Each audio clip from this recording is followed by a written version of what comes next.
You're listening to Dead Air Podcast, part of splatterpictures.net.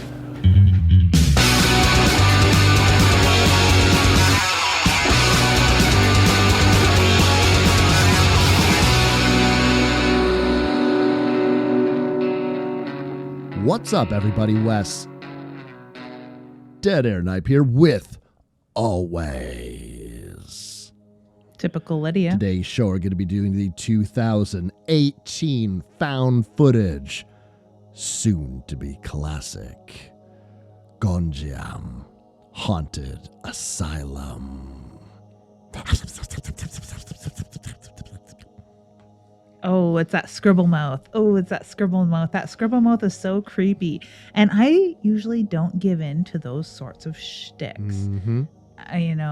It's kith and kin to creepy stretch mouth ghost face or weird walk-in contortionists. But scribble mouth, for some reason, scribble mouth gets to me. You know, there is so many things in this film that shouldn't fucking work, I feel. Yeah.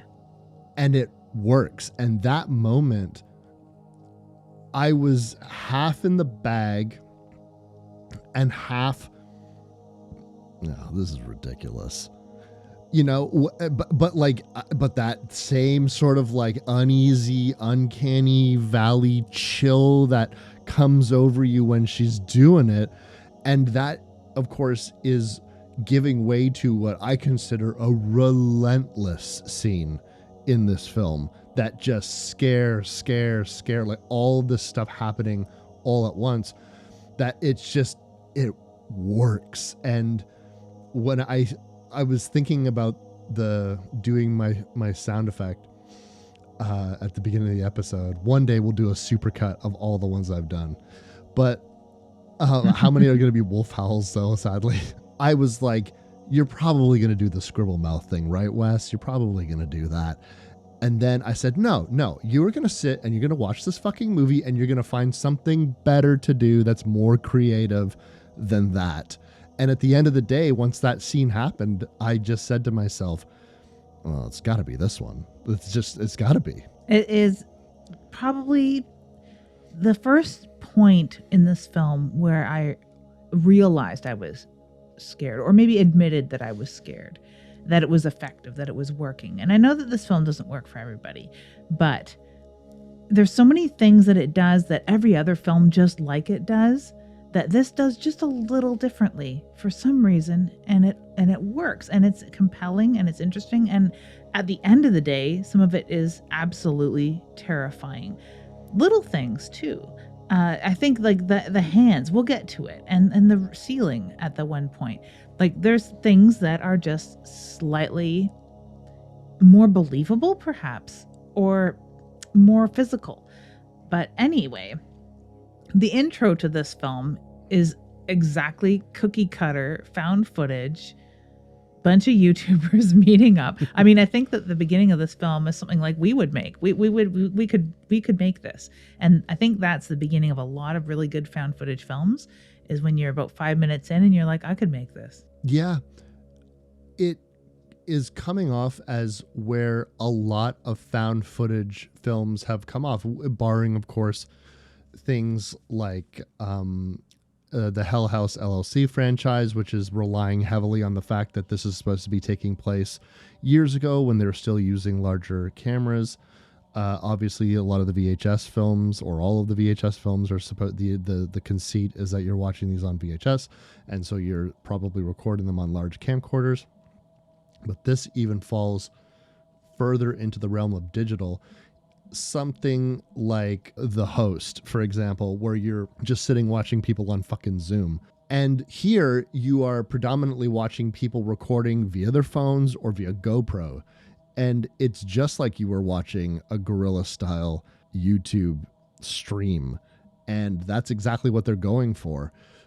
And when this film starts off, we got some pranksters, we got some kids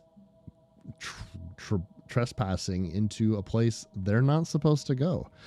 And it comes off as something that would be easily faked, considering the conceit of the movie is you see the ghost and then Han-Joon says, well, that ghost looks pretty real. And you're thinking there, sitting there as the audience, no, it doesn't. It looks like a fucking ghost that would be in a movie. It doesn't look real. But of course, the conceit of the movie is it's supposed to look real. I do enjoy that he introduces this as if it's a real haunt. And the twist, folks, is that it is. It really was a real place. A really real place. It's since been demolished from what I understand. But the Gonjiam psychiatric asylum or psychiatric hospital was a real place that people would go to, and there's videos online still on YouTube of people braving the depths of the haunted asylum in Gonjiam. And I love that. I think going into it must have been even more terrifying for people who had maybe gone there and maybe been scared away, usually by other trespassers, or had, built up the idea because the real life myth was that it was closed because of crazy experiments made by the director. And that is the premise of the story. It literally wrote itself. To the point in which the owner of the property was angry that the film was released because it lowered the value of what he owned. I mean, considering the wreck of the place, I don't think that value could have got much lower. And I think I get it. In if the argument was it's just going to attract more trespassers, yeah, it probably fucking did. It definitely did. But I don't think you could have lowered the value of that any lower without burning it down. That actually brings me to something that I was going to save a little bit later into the episode for you, Lydia, but I got a horror experiment for you, a horror question more than anything. We haven't done one of those in a little while, but I couldn't help think about the fact that this asylum was a real place, and this film's conceit is that this place is very haunted.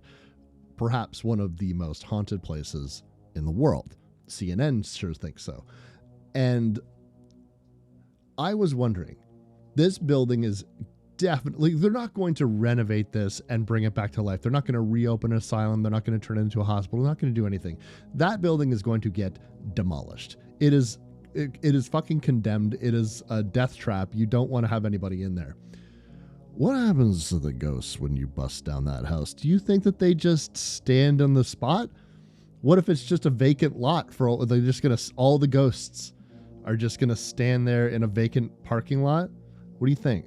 I think the ghosts stay rooted to the spot. I think that there are maybe magnetic rocks or something that is keeping their energies in place.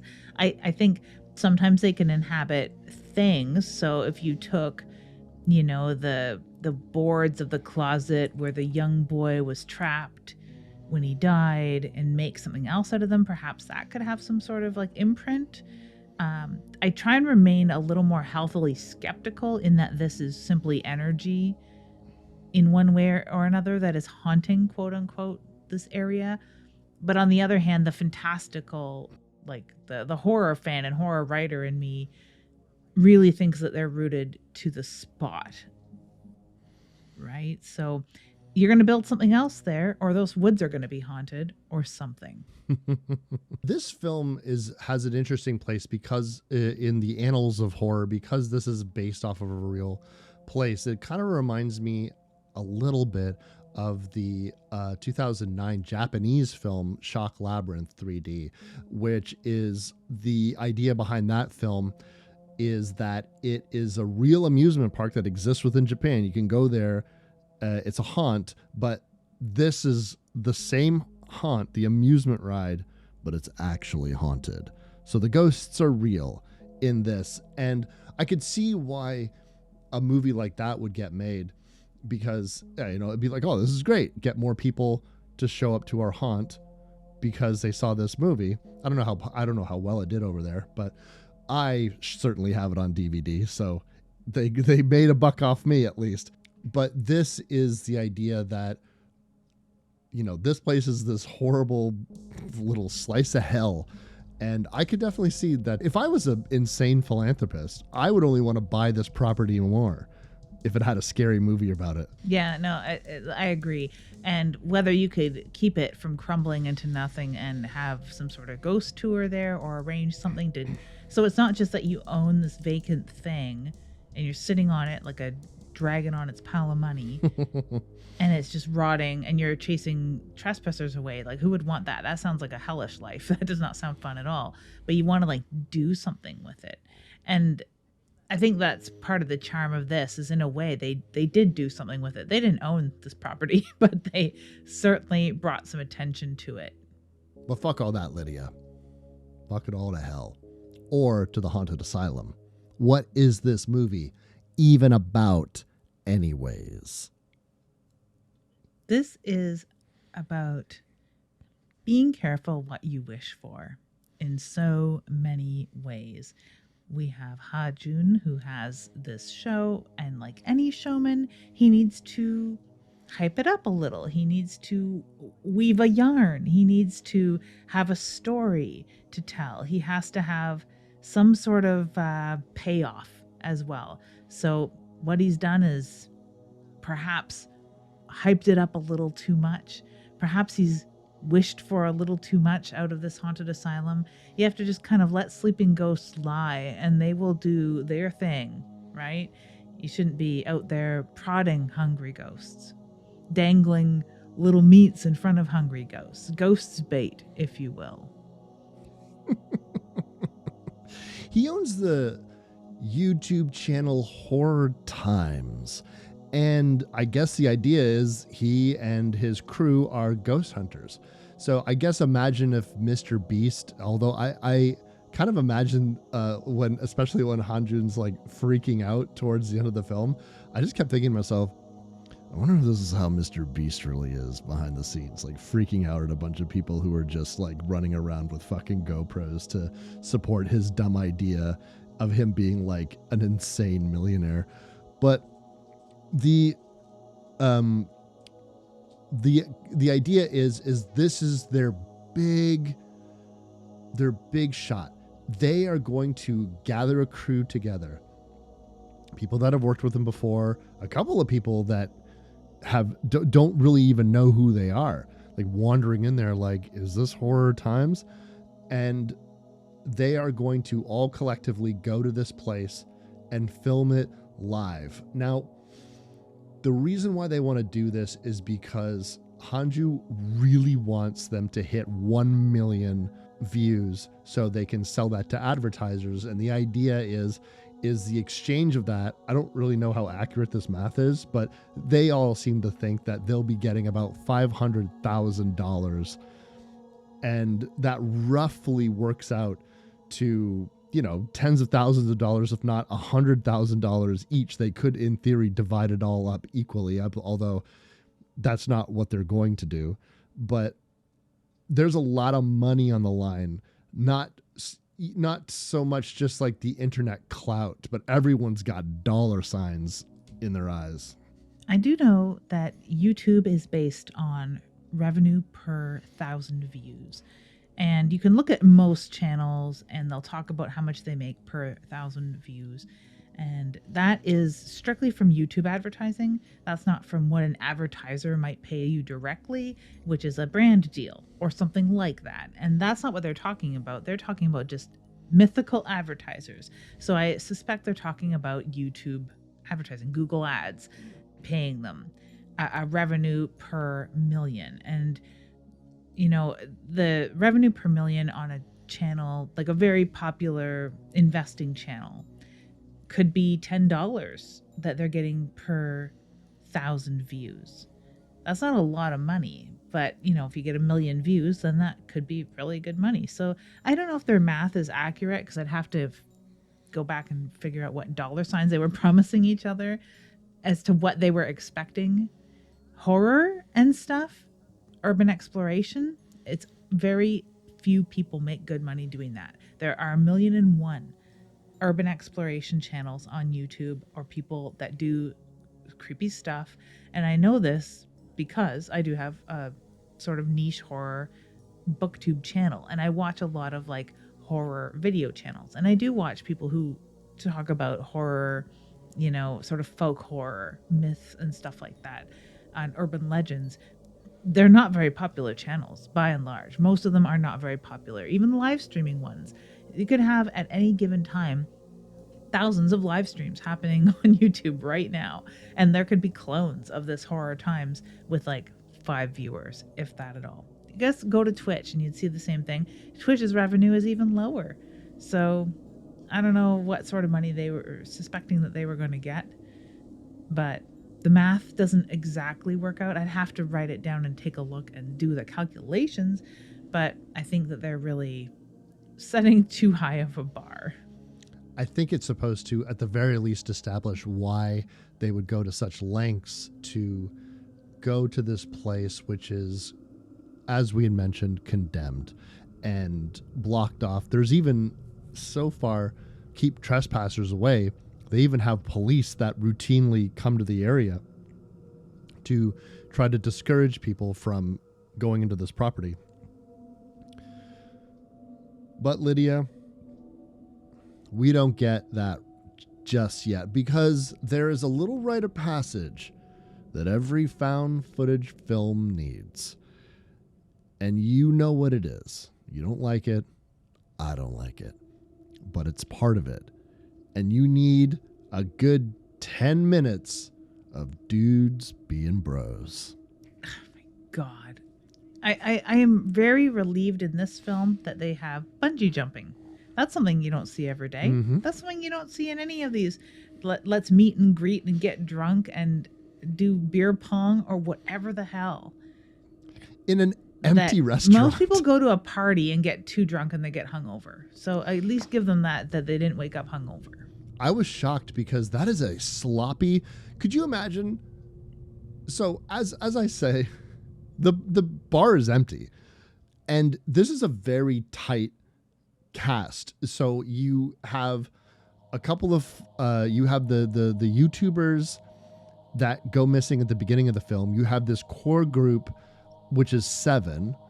You have the director who shows up, and then you have a couple of background characters, but that is fucking it. They don't even have any extras in this restaurant. It is just 7 people. Just, if I was the wait staff there, I'd be like, God, if these people weren't here, we could all go home because the bar is empty. But no, these yahoos are slamming beers together and playing ridiculous games and hooting and hollering and carrying on. I am shocked that they are not hungover, but they're not. And they make their way to the asylum, but not before they stop to do bungee jump / like jumping into water on a big balloon. It's baffling, but it really, like a lot of these sequences, it does lull you into a false sense of security, or at the very least wondering exactly what you're in for. And by the time they get to the asylum, everyone is still very much in the mood of, this is ridiculous, this is silly. Now, we know that these boys that are coming along this trip, save for one, know that this is a setup, because on Horror Times, all of their stuff is fucking faked. And the group of women that are going with them don't know that. And they're even doing kind of like a collab. They got themselves like a sensation of their own. Merging of channels. You know this better than anybody, Lydia. Because they got Charlotte, who is also a ghost hunter in her own right. Yeah, Charlotte is kind of cool. And this is where I hate to say it, like I say so many times, I get these people confused, except for Charlotte, because she wears a scarf and she looks like some sort of Japanese idol, kind of. She looks like a little superstar. Aside from her little quips, whenever she gets really nervous, she reverts back to English. But other than that, and her English name, like, she wears stuff that make her look different than everybody else. And I get the nurse and the student confused because they don't have like that one thing. Like a typical ragtag group of youths, there's going to be like the jock with the baseball cap, and there's going to be the whore with the mini skirt. We don't get that except for Charlotte. So thank God for Charlotte. Charlotte went to the big school of G.I. Joe, and she knew the number one thing that you need is branding. And she even writes her own logo on the wall of the asylum. And I just said, you fucking get it, girl. I differentiate Jin Hyun and Ah Yun with Ah Yun's the nurse, with pink sweater nurse, although she doesn't have her pink sweater, obviously, when she's in the asylum. And Jin Hyo is baseball hat girl. So she's got the baseball hat girl, and she does the Baseball hat girl. Yeah, baseball hat girl. The problem is just when you introduce so many characters at once. Thankfully, they do say each other's names. I would get from the script that they're like, there's a lot of characters here. Maybe we should have each other say each other's characters' names a lot so we kind of hear them frequently. Yeah, which is helpful, especially when they're ordering themselves around inside. So once they get inside, they're like, okay, you and you go that way, and you go that way. And they name each other, thank God.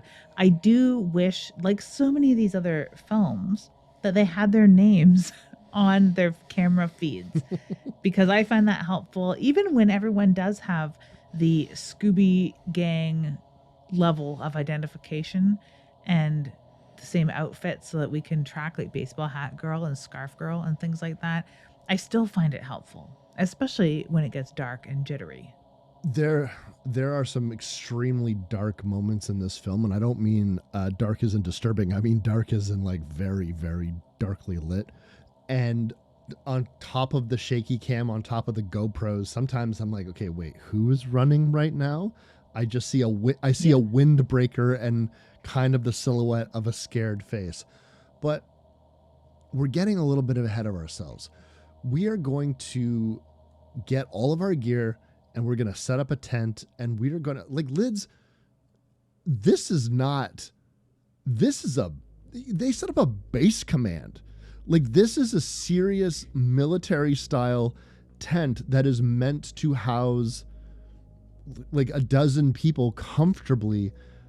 They got banks of monitors. They have like all kinds of gear. They've got all kinds of food, and they are all just trudging up onto this property and setting up. And it looks like they are, at the very least, put their money into their YouTube business. Like, it seems very successful. It does, and it doesn't seem out of reach either, because I've watched, and no doubt you've watched, we've all watched those sorts of found footage films where they're like, hi, I'm just a like down on his luck film student trying to make my thesis, and I've got $700,000 worth of fucking camera gear right here. I don't buy it. I never buy it. I hate it. I hate that so much. Especially, like, GoPros are pretty cheap, but no, they don't have like the cheap little GoPros. They have the like $500,000 version of these goddamn cameras. They're filming on red. Like, no. I can never buy it. Let alone like some of the tripods they have and stuff. Some of the drones that they have are not the $80 drone from Amazon. Yeah. But these guys have a pretty believable setup, and they've been doing it long enough that you could understand that they have amassed these things. You can go to Army Surplus and get a really cool tent like that for not too much money. You can get those cases used from other film places. You can buy that set of GoPros at a pretty reasonable price. So I believe that they could afford this. And that was one of my favorite parts, and one of those things that they do right is that I can buy this. They're organized to a point that I can believe that they are organized enough and have enough money to pull this off. If they pulled their resources, if they've had a successful show up to this point, the production value appears to be there. It's not that, 2 or 3 ragtag film grads with their $700,000 worth of gear that they got some fucking how. Well, don't you know, they always know a guy, or someone owed them a favor, or I stole this from this is from the film studies class in my college. If you've ever been to any sort of college grounds where they have media, that stuff's all 100-year-old junk. Yeah, it is. It is old junk. I do know a guy. I know two guys. I don't know if they're still in operation. I suspect that they are. Parktown here in Ottawa, where when we were filming a music video ages ago, if I were to be filming anything, I would go to them because you can rent all this gear for a pretty good price. And if you're careful with it and, mindful, you're not going to run into any problems, and you can rent some really sweet gear from these places. I don't remember if they mention if any of this is rented. I think that they own it all, but I also, from what I understand, Horror Time is a very well established YouTube show, right? Mm-hmm. Han-Joon is the type of guy, Lids, that ain't gonna get his hands dirty. He really is the director of this group of people. He's sending 6 people into the asylum, and one of their big moves is it's not just about exploring the grounds, which they are going to do. The big thing is room 402.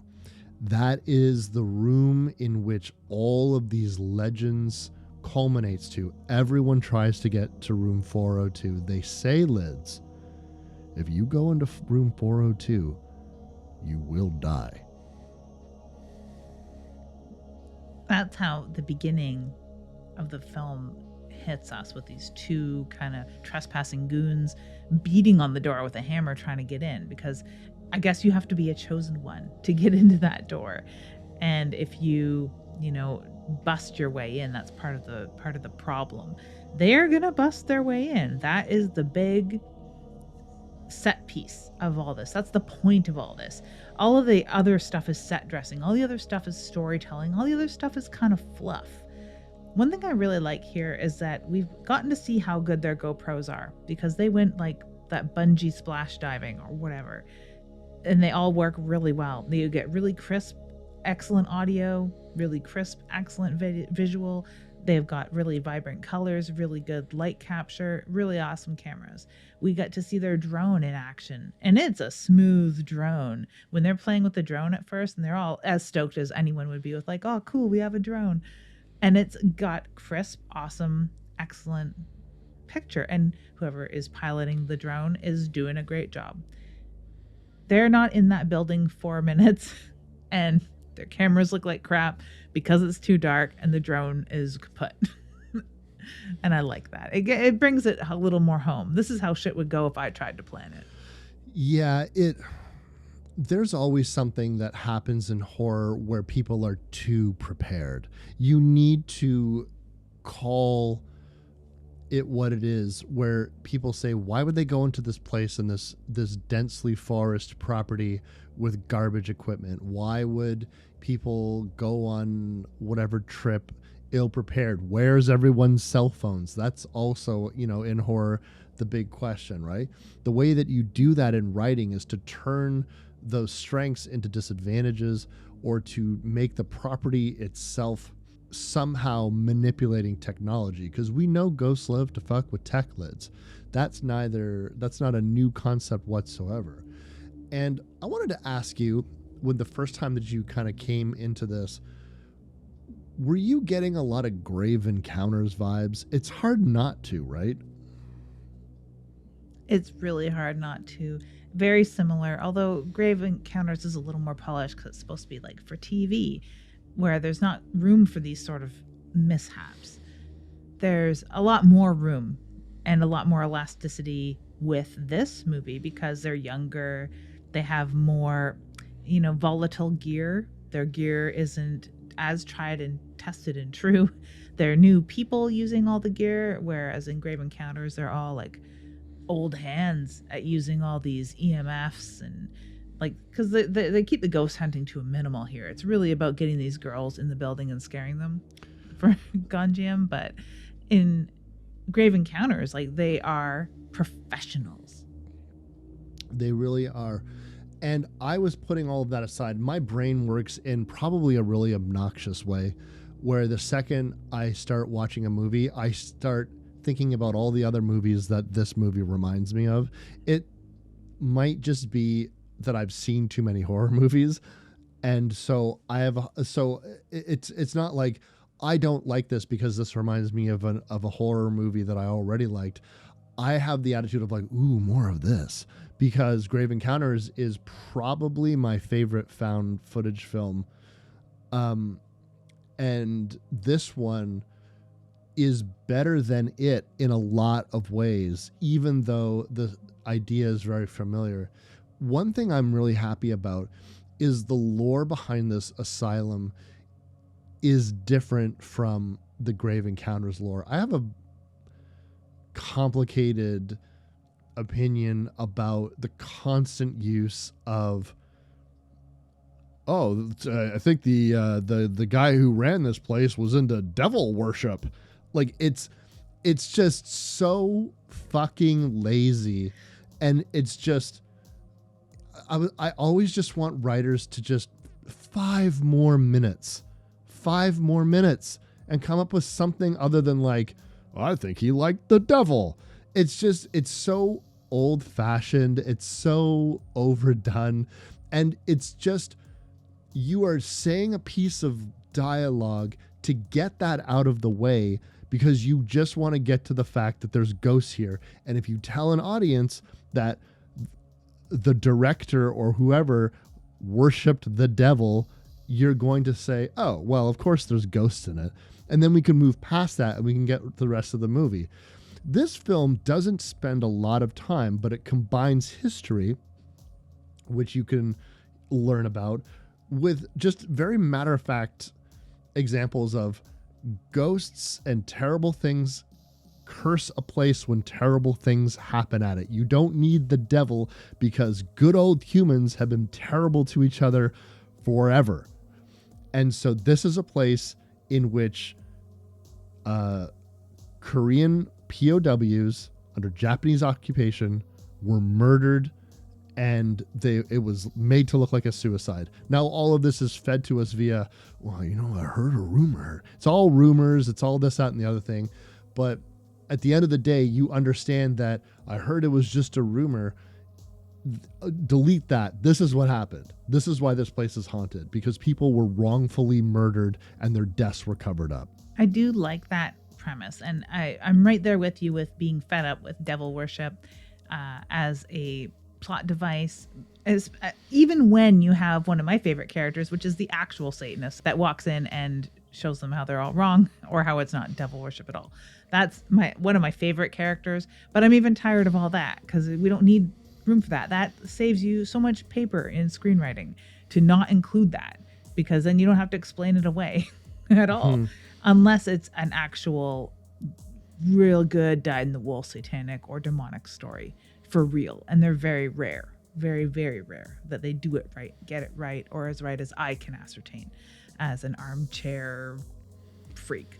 But be that as it may, I'm a huge fan of stories of these old buildings where it is a rumor, where you heard about, the old quarantine hospital that was here in Britannia Bay, and the ruins of which are the clubhouse for this place, or that old hospital in North Bay used to be the psychiatric unit, and then they moved the psychiatric unit out of town because all the crazies were so crazy, and then they had the nuns come in and fix this hospital up to treat women, and that's where all the unwed mothers had their babies taken away from them. Like, it's all rumors, but it's all true, and you can look at all those things in the history of a town, much like the actual Gonjiam, and that must have been so much easier for them because all they had to do is, in this film or in real life, is plant a few photographs of creepy looking nurses with a bunch of deranged looking people,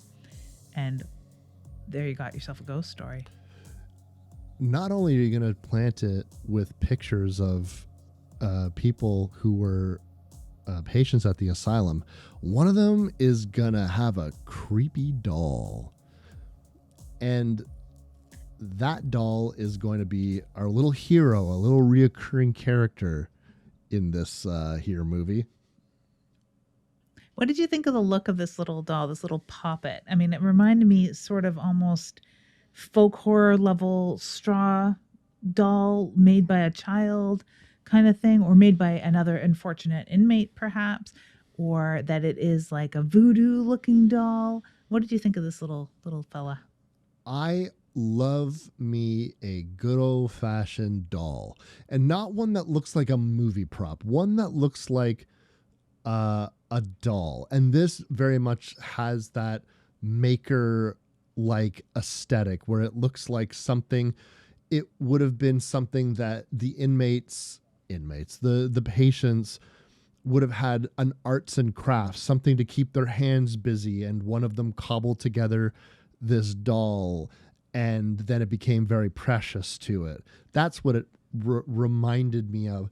And I think that the thing that really was fun about it was everything in this asylum is so drab. It's a lot of grays and blacks, and you might get a yellowed whitish sheet here and there, but generally speaking, very little actual color. But not this doll. This doll is vibrant blues and almost a cherub like white chalk makeup and red lips, and there's some gold on it. And so it almost seems like a special effect that they're holding. It's so vibrant compared to everything else. Yeah, nearly glowing. And not just in the night vision camera either. I mean, it stands out in the black and white photos as probably the one spark of joy within those old photos, that particular old photo. But yeah, this little doll is the only like point of color. You're right. Aside from maybe Charlotte's scarf. Yes, and Charlotte will also encounter a little bit of color, that chicken. So there's some weird aspects of this property where, on the one hand, it seems as though no one is here. No one's allowed to be here. If you enter this building, you die effectively. But there's a lot of evidence of vandals. There's a lot of graffiti. There's a lot of bric-a-brac around. There's wigs and stuff there for pranks. You know, some of that we know what it is. It's stuff that's been planted there by the boys.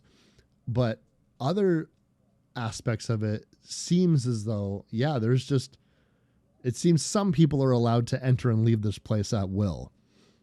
I guess if they don't antagonize the spirits, if they're not there making fun of them in one way or another, if they're not there trying to call them out with their EMF readers and seances and rituals and holy water and all that crap. The holy water thing is such a Chekhov's gun to me.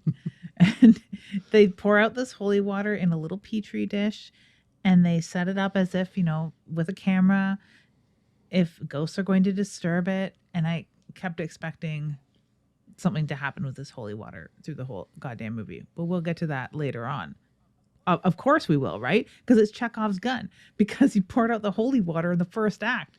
People who go traipsing through there yelling at ghosts and go booting on door 402 get the ghosts all riled up. I'm pretty sure that there's people in there who need shelter or somewhere warm to warm up their stolen food or whatever, that are street involved, that have no problem going in and out of places like that because they're not there for that lore. They're not there to antagonize. They're not there to have some sort of worth proved. They're not there to one up a ghost or prove something of themselves or test their mettle against a ghost.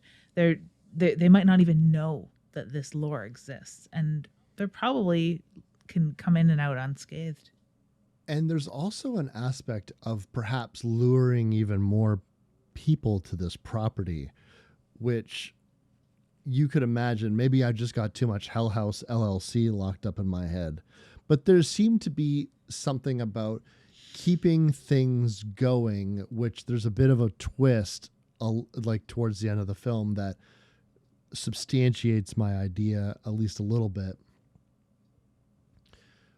But they've been into this place and doors have started to slam. People have been attempting to open up room 402. Lots of weird things are happening. And then we get to that seance. And the notion of this seance is if a spirit is present, they will trigger these bells that are suspended via red thread along, well, surrounding them essentially in the upper levels. The ceiling is what a normal person would call that. The upper levels. The upper level of the room. Yes. All of that stuff goes off at once. And the reaction from, in particular, Ji Huan is huge. Absolutely fucking huge. They're terrified. And a lot of people are freaking out. We got ourselves their new production assistant, who's kind of the Shaggy of the group. He kind of comes off as very timid. He's the one that is charged with like opening the door. So that's like primarily his job. And so they're all like, they're all so adorable when they're scared because they like almost like run in place. They like pitter patter their feet up and down, and when they don't really know what direction to go in and what to do or where to go. And these moments, you get the sense that some people are definitely more scared than others. Some people know what's going on. Some people don't know what's going on. And this is where it's difficult for the characters to freely admit that something weird is going on, because some of them absolutely think everything's authentic. Everyone else thinks that, okay, well, these are the things that were set up to scare everyone in order to make this video interesting so we can get that 1 million views. Mind you, you have Han-Joon in his tent staring at the view count, which is just going up and up and up and up and up. It seems to be going up like, 10 viewers every second. It seems like it's just counting up very, very rapidly. And he's thrilled at this.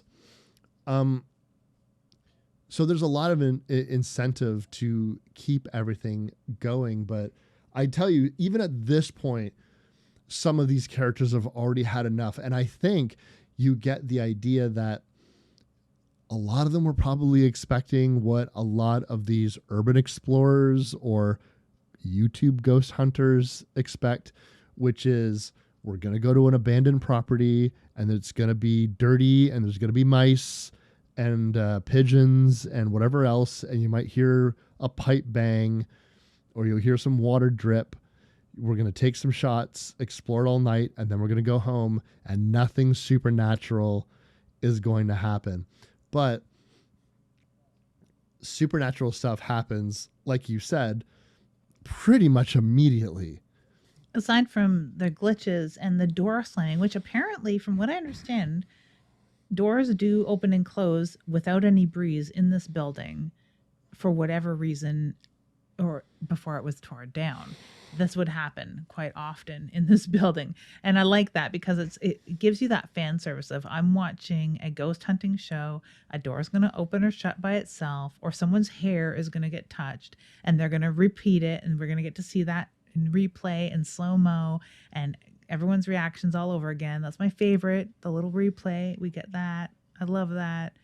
And then we get the jingling bells. And even when they're setting up that room, you're kind of like, oh, wow, they really know what they're doing. They really pulled out all the stops. They got the red string and the little bells, and it's so interestingly set up and such a great idea, because if there is any breeze in there whatsoever, these bells are going to go off. When they do, it's jarring because you can tell what one little bell would sound like, but a whole bunch of the raucous of all of these bells going off at once is intense. And the fear, like Ji-yoon, the newest filmographer, I believe. Mm-hmm. Is that his name? June? Was he in on it? I don't think so. He wasn't in on it, right? No. I don't think so either. I don't know if that was clear. It wasn't clear to me either time I've watched this.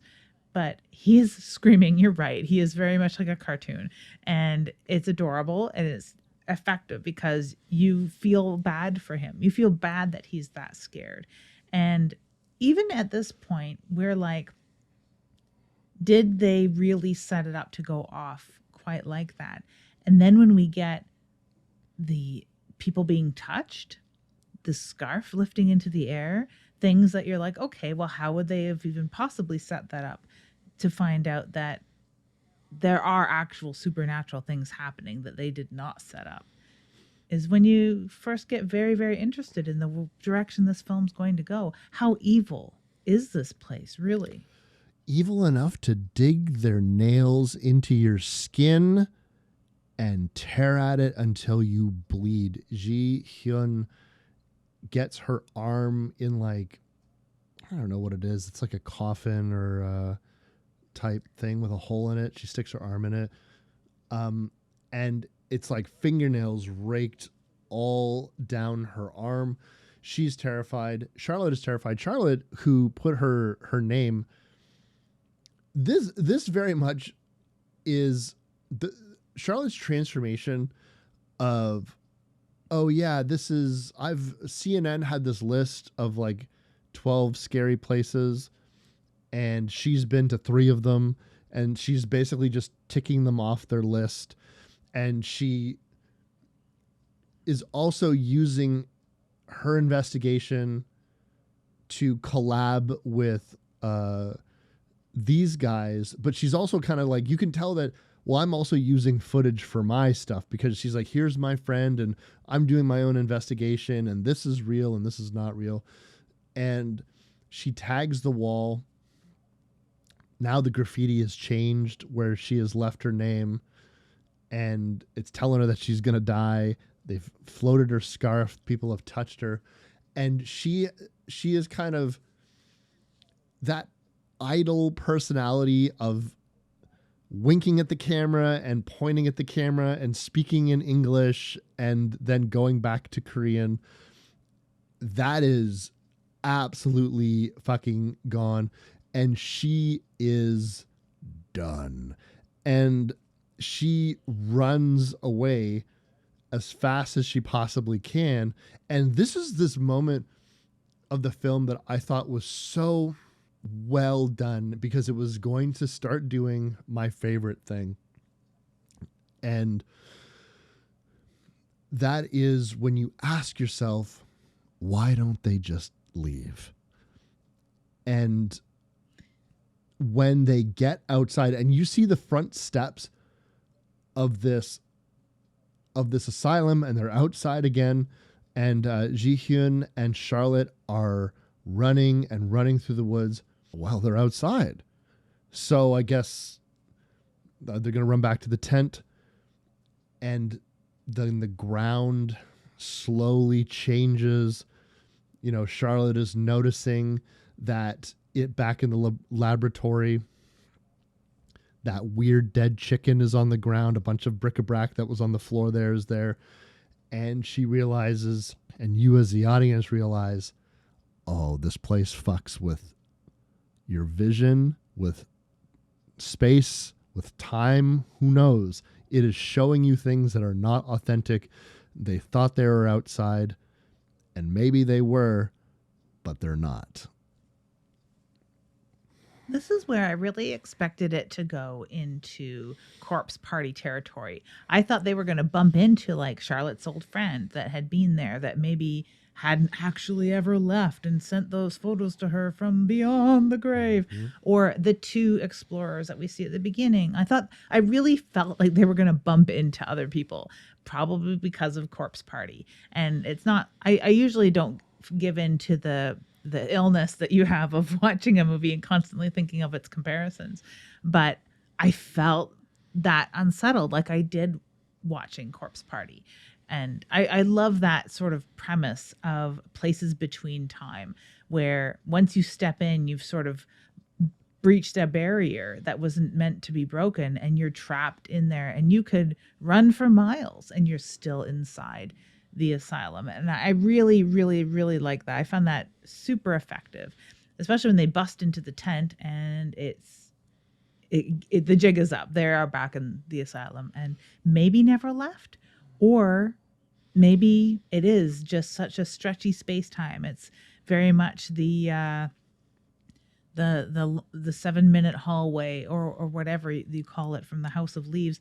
You're stuck forever within the confines of the asylum. I was so curious about that. This is I've watched this film twice now, and watching it this time, I was so curious.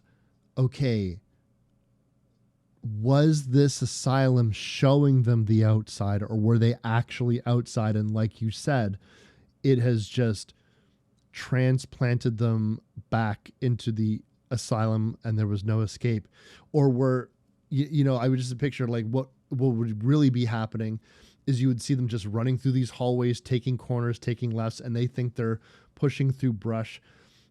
They had used some found underwear as a marker. They find the marker, so they think that they're safe, and they're at the very least. You think that they should be at the tent, and Han-Joon is at the tent, so they're running towards another person, and their car is just a little beyond that. So, we're going home, and then all of a sudden, no. Charlotte notices that Ji Hyun is, well, she's got the parcel tongue. She's talking in scritchy scratchy whispers. We get GoPro footage. There is this fucking scene just works. It just fucking works. I wanted more of that GoPro footage of her face doing scribble mouth, whatever. I don't know. Is she actually saying anything? Of course, we don't speak Korean, so I don't know if she's whispering something intelligible at all. I don't know. But it is so creepy sounding. I mean, at the very least, the translation doesn't help us out. It doesn't, like, I don't know if it would be like inaudible whispers inaudibly, or whatever, but I watched it on Blu-ray with the subtitles. There's no English option, so it was just like, here's your subtitles. The very bare bones Blu-ray, by the way. No special features, no anything. It's just the movie and the trailer. But still beautiful. It's a beautiful Blu-ray. I recommend picking up. Cool slipcover if you like that kind of stuff. But this sequence is great because Charlotte gets levitated, and you think, okay, well, this girl is definitely dead, and she's not, because this goes into what I can't say for 100%, but because I haven't heard too many other people talk about this film aside from like, this is a good movie, you should check it out. We enter the tent, but the inside of the tent is not the inside of the tent. It is inside of a room within the asylum.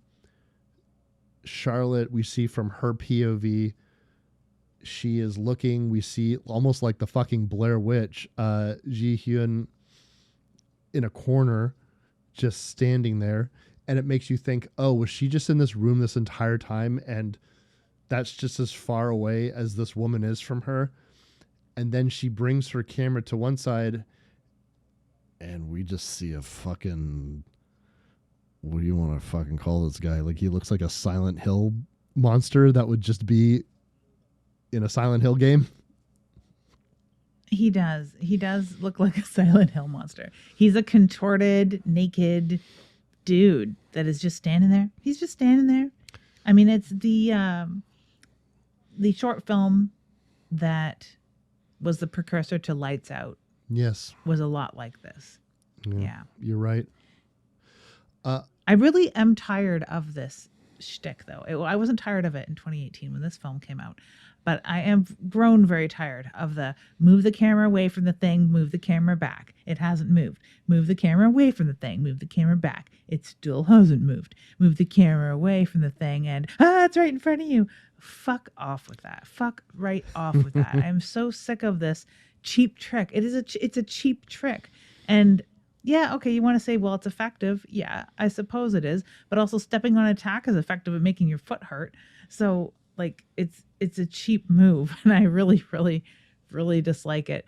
I like it here to a certain extent because it doesn't happen quite that formulaically. Mm-hmm. She does look away and back several times. She has her hand on the door and she's trying to get out. Like, she's doing things. She's not just standing there looking away and back again to get us as the audience going. she's actually trying to cope with and escape from this thing. This sequence I really like it. And the only thing that I could say, and I thought this the first time I saw it, the second time I was expecting it, but the first time I saw this, I just couldn't believe the balls on Charlotte to take her eyes off this thing. I would just be like, what are you looking around the room for? You can see this thing's right here, right? You've seen a horror movie, right? You know, when you shine the light off that thing, it's just going to scamper up to you and get right up in your face. You know that. You have to know that. One little thing is the doll is going to make its appearance by her foot. And I was curious, do we believe that this is the patient who is the owner of that doll? I don't know that, or if the director had given it to multiple patients, so it could belong to kind of anybody. In looking at the photo, I don't really see a super resemblance between the creature person that is in the room with them at this moment. Me either. But I'd have to look again real close. I don't know. Maybe get him to take his robe off and stand up real crooked. There's something that is also happening simultaneously to all of this. A good chunk of the ladies have run away. Well, 2 of the 3. And we know their fate. Meanwhile, Seung Wook and Sung Hoon, who are Han-Joon's main dudes, they're the ones that have set up a lot of this stuff. They are talking with each other, being like, okay, shit has happened that is not part of anything that we set up. And the only people that know that are them. And so they are going to renegotiate their contracts, let's say, because they want to get out of that fucking asylum, but not if they can get a 20% of the profits, because they are so close to 1 million. Ha-Joon is a man possessed, you could say. But and at this point in the film, you can't say for 100%. Oh, is this one of those things? Have you been the ghost the whole time? Have you been possessed by the director, and now you're acting as a director to all of these people? Like, what is the relationship here? He is almost in tears. He's red-eyed. He looks furious, and he is even goes so far, Lydia, if you stop the feed again, I'll kill you. He says, I'll kill you. And he means it. I believe that he means it too. I also believe that he's a little bit unsettled by all of this, because he's established that there is another cameraman somewhere in the mix.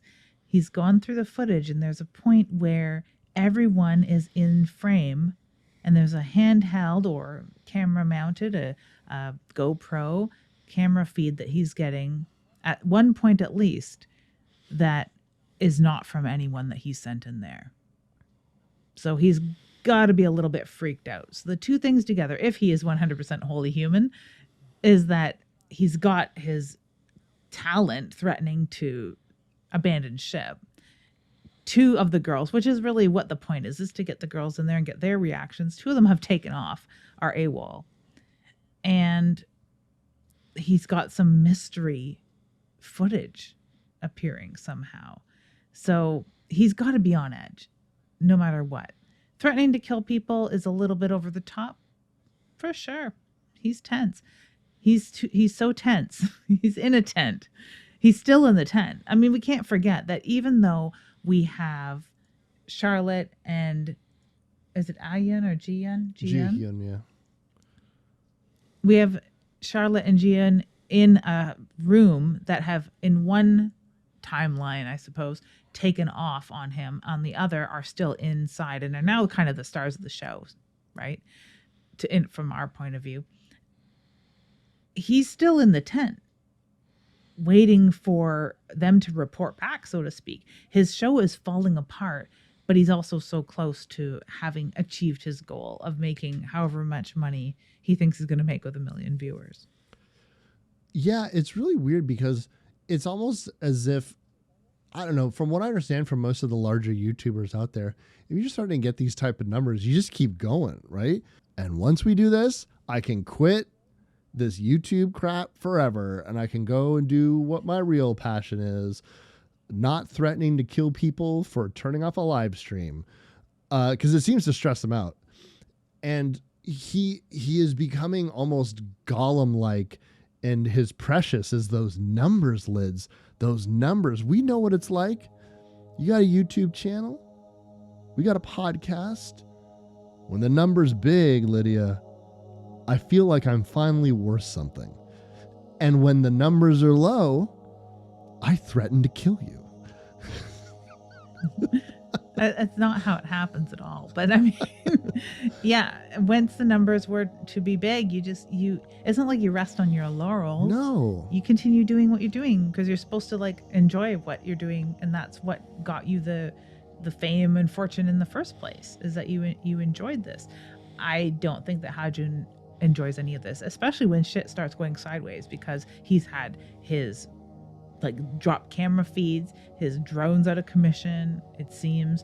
He's got like the generator keeps giving out, he's got glitches, all sorts of stuff is actually going wrong. Even though the numbers appear to be going up and up, he's having a lot of technical issues. And now he has people that are absconding. And maybe it's not getting very interesting from his point of view, but from our point of view as actual viewers of this as a movie, when shit starts getting really sideways, I've noticed the one thing is that the colors start to really be bled out of this. You're getting a lot more night shots because their lights are falling over and being out of commission.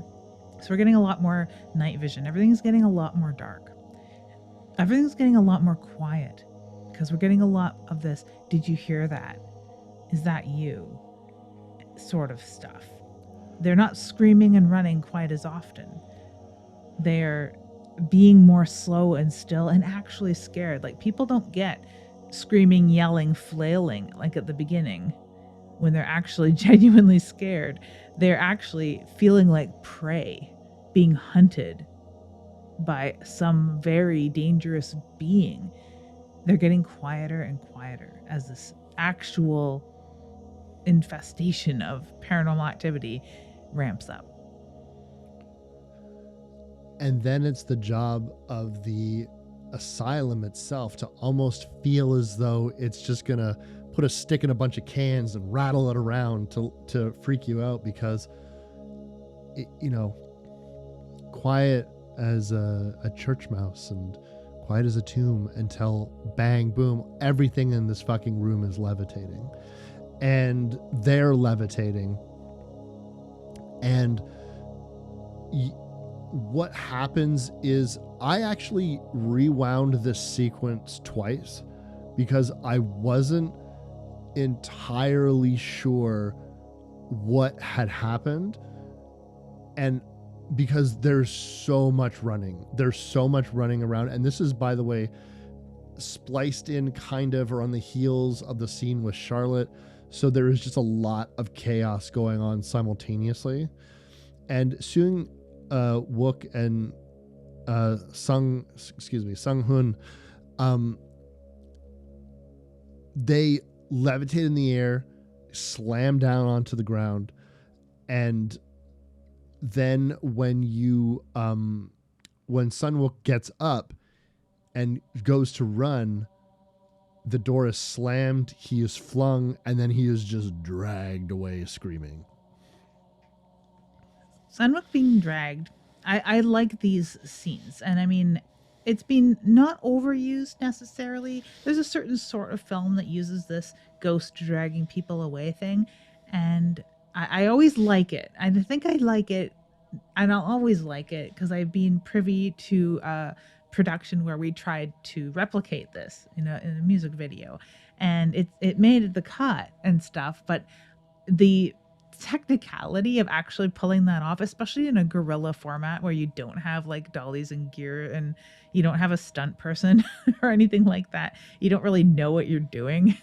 Just orchestrating a scene where somebody is dragged quickly away is not fucking easy, and they do it very, very well here. You feel that he is being ripped down the hallway, and It's scary. It's dangerous. When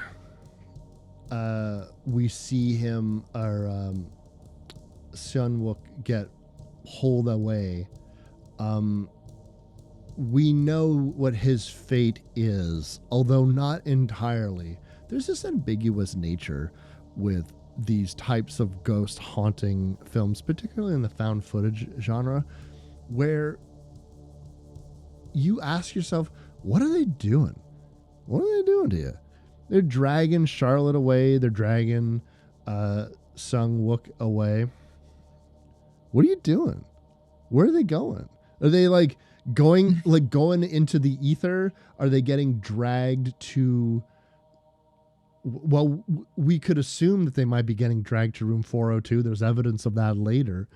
But, I mean, what are you doing with them?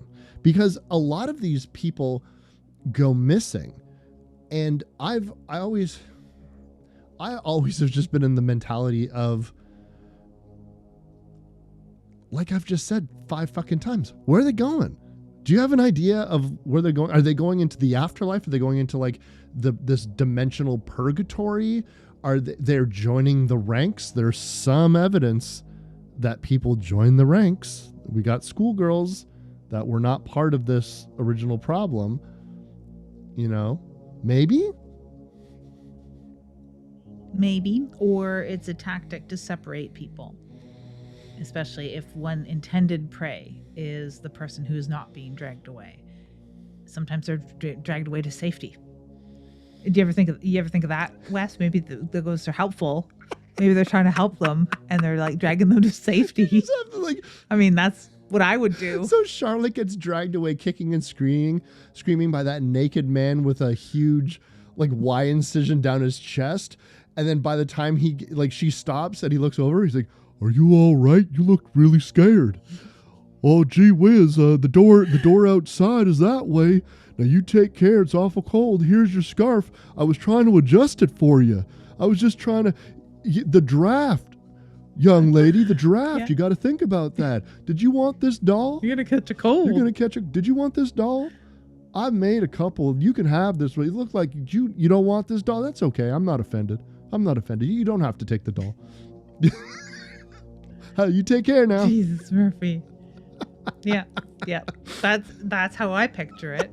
I mean, that's how I would behave were I a ghost. You know I would.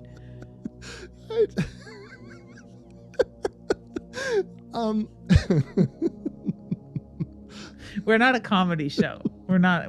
I promise you, we're not a comedy show. Maybe we could be if I could think of more jokes, but I can tell you what's not a joke. Sung-hoon spilling the beans. It is jokes are out the window. See jokes? Bye. Out the window. Out the asylum where we need to be. All right, I'll admit it, gang. All of this stuff that we were doing in the asylum was bullshit. Except all of this other stuff that is definitely not bullshit. We need to leave right now or we are going to die. What's handy, I think, is Han-Joon has finally had it up to here with his defecting cast. And he's just going to haul ass. He's out of power. He can't see what's going on. He's still creating a feed. It's still probably broadcasting. He needs to get in there. So he starts hauling ass with his own camera toward the asylum.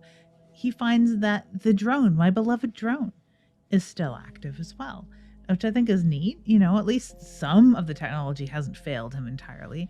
So he flies the drone up to look in the window, and what is it exactly that he sees? Because I'm not really even sure what it is. It looks a lot like the ghost, quote unquote, from the beginning, but it's one of his cast members, is it not? I think so.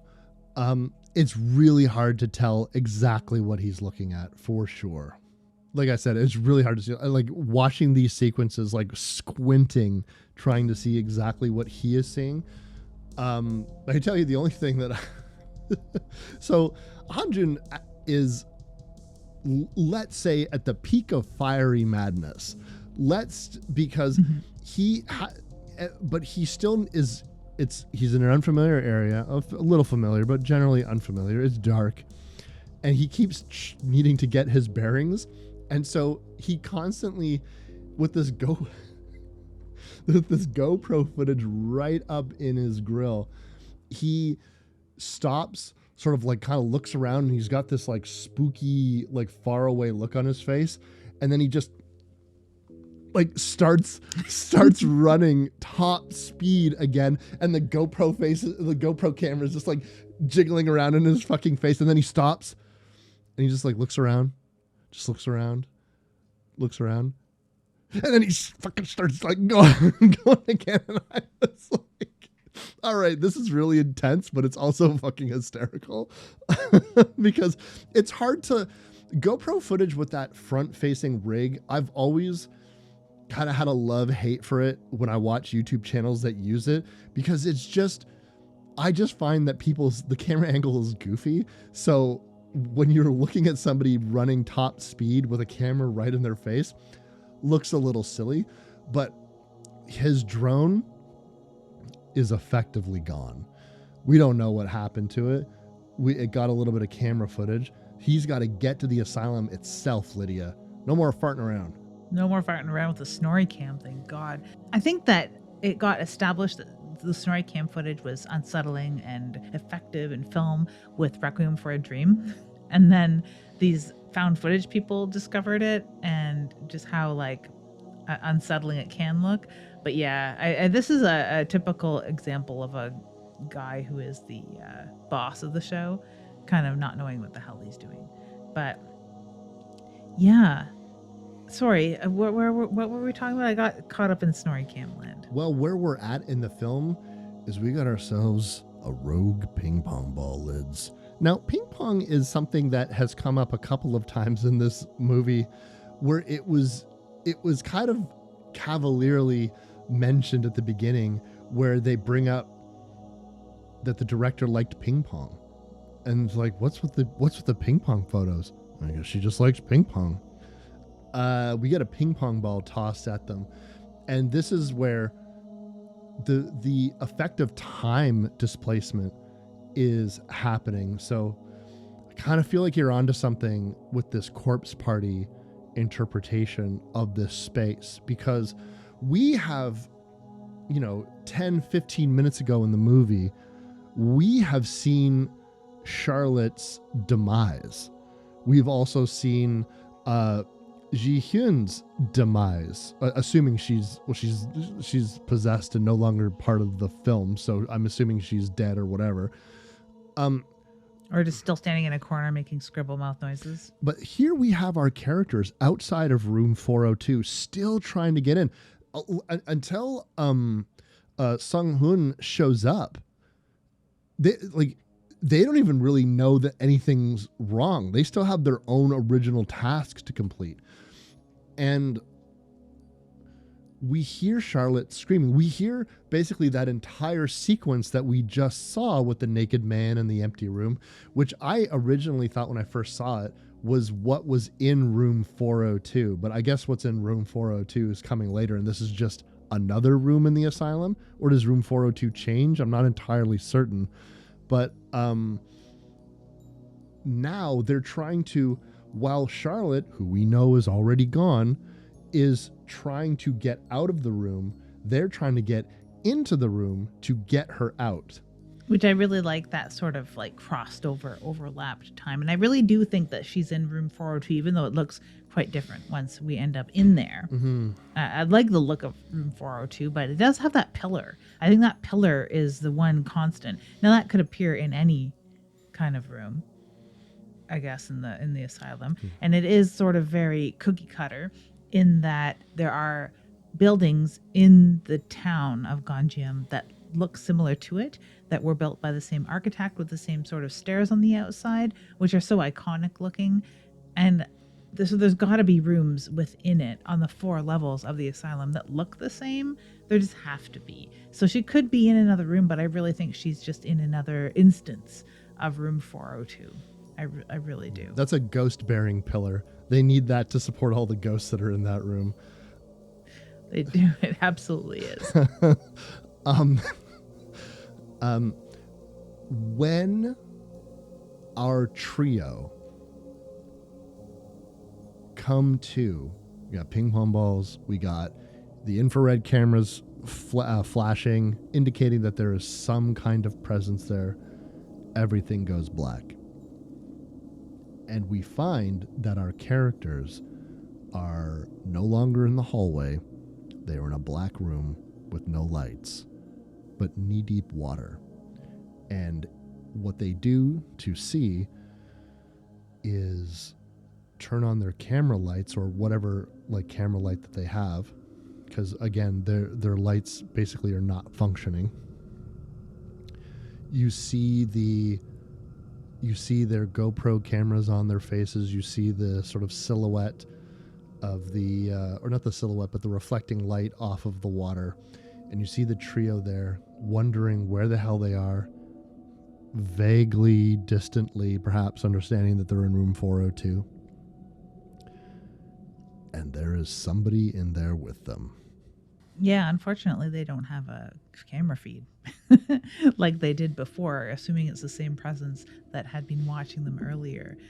But they can see it in their cameras. They can't seem to see it. They can't seem to see anything without their cameras on. But looking at one another through their cameras, they can see this person behind, not just one of them at a time, but behind each of them, it seems.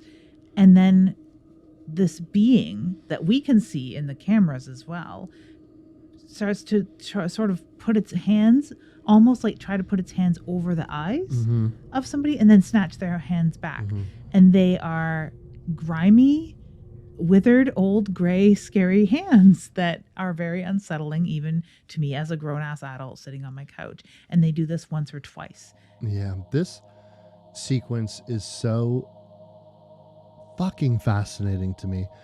It's almost as if when somebody else looks in the direction of someone who's just about to be affected, it's almost as if, did I catch something out the corner of my eye in the vague distance of my peripheral, and looking at it like a floater causes it to cast to the side. And it's almost as if this thing needs you not to look at it in order to do whatever it is it needs to do. Now, they turn on the old infrared, or the night vision cam, and we can see that there is a small woman, perhaps teenager. She definitely looks like she's in a Korean schoolgirl uniform. This is one of the 3 young girls that years ago went to the asylum. 2 of them ended up in a mental institution themselves and ended up committing suicide. One of them was never found. We seem to have found that person. And I'm telling you, she's not alone in this room, because once they get the night vision on it, you can see huddled in a corner together is numerous people, 12, 2 dozen people in hospital gowns, all sort of together. And each one of them, when the hands finally cast over their eyes turn black, not unlike Ji Hyun's eyes earlier when she was, like scratching her, like doing that vocal whisper stuff. And again, this is a little bit more helpful than dragging them away in my mind, because what are you doing? What are they doing? But when it's the final guy, Sung-hoon, one of the perpetrators of this whole fucking thing, one of the reasons why they're all there, I am telling you now, Lydia, and I'll tell our dear audience, even though I knew it was coming, this fucking jump scare got me the first time, and it fucking got me again. That girl screeching and clutching his head, man, does that fucking work. I like the look of her. I don't find it worked as a jump scare for me, but I was there, and it was a better payoff. You know how much I love grave encounters.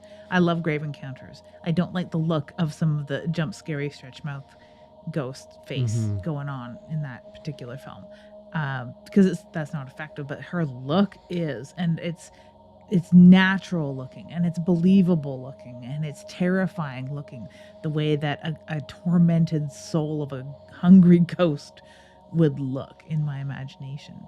So I really, really do like the look of her. Yeah, there was can't remember the name of the character, but sort of like the evil little girl in the Silent Hill movie. It kind of reminded me of her. Just because she got a lot of oily black blood around her eyes and mouth that I really, really dug. And I guess we're getting out of here, Lids. I guess that's it. Oh, actually, there's still one guy who is still alive, and you kind of forget about him. But it's old Han-Joon. He's on the scene, Lids. He's within the asylum. He's gonna get this payoff. He is going to, finally show the audience what is inside room 402. He's sure of it. He just needs to find everybody. He's running down the hallway, and I like this because the very moment that he ends up being able to see what's happened to the rest of his crew, his drone crashes outside. And I found that really effective in that it's mirroring what's really going on inside as well as outside, with something that never even entered the building and is not a sentient creature. So Han-Joon finds himself in this corner of the asylum, and there is something that, like, no matter how many times you do it, no matter how much time passes in cinema, it's really hard to make it look effective and scary.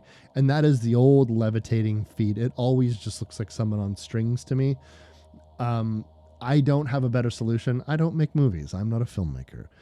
But I'm telling you that if the movie costs $100 million or if the movie costs $15, if you have somebody levitating, it just looks like someone on strings. It always does. It always will, I guess. And just coming towards her is the ghost of the director, a decidedly evil woman, or at the very least, a person who liked ping pong, the devil's game, and also wrongfully killed a bunch of Korean POWs at the behest of the Japanese government. But he is going to awaken from that screeching ghost. I found this jump scare not effective at all, just because I was like, I might be a little ghost out. There might be a little diminishing returns. When he ends up strapped in that chair, he gets turned around and then he gets dragged, still cuffed to that chair, into room 402. The door slams shut. His final screams are heard. And you would think that the asylum would almost be silent, and it takes to all the different rooms where the cameras are still set up. The showers turn on mysteriously. One thing that we forgot to mention that really has the vibes, and again, I hate bringing. I'm gonna make maybe a like. This will be the last time. I'm gonna try to stop making references to other movies when I watch movies, because I don't know if it annoys people or not. But if you've ever seen the movie As Above, So Below, there is a dimensional shift that is happening within this room 402, because if you look up into the ceiling, there's this pool that they're able to like cast upwards, and this pool was in the washrooms in another part of the location. Yeah, there's a bathing room and a shower room that are separate. Yes, and the ceiling of room 402, and I'd wonder, so if you were to, by some stretch of the imagination, jump into that filthy body of water in the bathing room, would you have ended up in room 402? Or if you were to, is the escape from room 402, like what if they jumped on each other's shoulders and they could get out of room 402 that way? I mean, you're still in the asylum, so I don't think they need you to go to room 402 to kill you. They clearly don't. They've killed other people outside of that room. But I'm just wondering if there was any way around it. But it's an interesting sort of shift in dimensions, awareness, and time that I just didn't want to gloss over. But yeah, the bathing room seems pretty benign, and I think that the liquid ceiling is one of my favorite effects within this film. And I really would like to see it on a DVD or a Blu-ray or something, Yes. because watching it on Tubi, as much as I love Tubi, it's not the best quality. So I would like to see a higher quality version of this particular effect, because it reminded me of some of the effects from the found footage film Chronicle, which is really, really very, very well done. And I found that this almost went into that sort of territory of high production value, even though we've been looking at a lot of like found footage, typical found footage sort of stuff.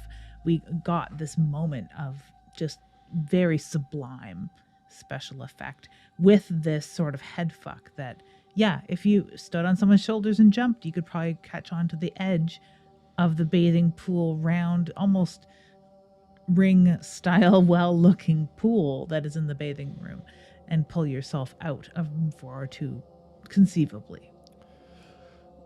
Yeah, I just really dig that. There is a final twist of the knife, Lydia. And I absolutely adored this aspect of this film. Because you see, Lids, what was Han-Joon a slave to? Not the almighty dollar, but the almighty audience. Just like every one of us who's a content creator can relate to. He did it all for those numbers, and the numbers kept rising. He hit that million mark. Except he didn't. 502. 502. The feed cut out right when they were admitting on camera that everything was staged. And the comments in the comment section are everyone just commiserating with, yep, we always knew these guys were a bunch of fakers, always figured that they were full of it. And so not only was this all for nothing, they didn't get their million views in reality. They didn't get the footage. They're not getting any money. They're dead. And their reputations Dead, yes. in the turlet. Seeing as they did do a lot of the filming outside of the actual asylum here, you could conceivably film another one because it's fictional, right? Even though it's based on a real place that was torn down, they can make another one because Chekhov's gun, or Charlotte's petri dish of holy water, finally goes off in the final scenes. Mm-hmm. It begins to boil, and proving like there is still very malevolent, active, paranormal manifestations within this building. Well, you know, I wouldn't say no to a sequel to this film at all. The reason why I wanted to do this movie, and we had done a big block a few months ago of a lot of Asian films from Japan and whatnot, and then we did some wonderful films from Korea. And I had thought, you know, maybe we should take a break from talking about South Korean horror films for a little while and move on to other stuff. But I was reminded, this was in and around Halloween of last year, and I was asked by a friend of mine, like I often am around that time of year, Wes, me and my friends want to watch a scary movie, but here's the criteria. They wanted it to be Asian, they wanted it to be found footage, and they wanted it to be scary. And the glowing endorsement I got the next day was like, Wes, you son of a bitch. Like, I fucking hate you. I love you, but I hate you. And it reminded me that every time I've shown this film to somebody or recommended for someone to watch this film, it terrifies them. And even though I'm not the type of person that really gets that afraid of horror movies anymore, you can't argue with the results of your peers. So it was just too good and too special. And I had watched it back in 2018 when it got released. And I remember thinking, oh, yeah, good. Yeah, that was good. I liked it. And then forgot about it. And then every time I recommended it and I got a glowing review back, I was like, man, like, yeah, that's a great film. I really like, we should do it for the show. And then it just happened to convene. And I thought maybe we'll see what you thought of it, because maybe you might have thought that we were also doing too much South Korean horror. So, but I'm glad that you wanted to do it. Yeah, I did enjoy this one. And it's probably because I love found footage. I love people trapped in haunted asylums. It's my favorite thing, even in real life to a certain extent, like those ghost hunt shows where they go to Trans-Allegheny for the anniversary episode and stuff like that. Like, I really like that, even though nothing really actually happens except for like a door closing on its own. I like these because you get that payoff that you actually want in real life that you'll never get because this sort of manifestation is fictional. But I really did enjoy that. And I enjoyed the disclaimer at the end because this ties into real life circumstances. They had to put a disclaimer saying that this doesn't reflect the current owners of the actual building and things like that.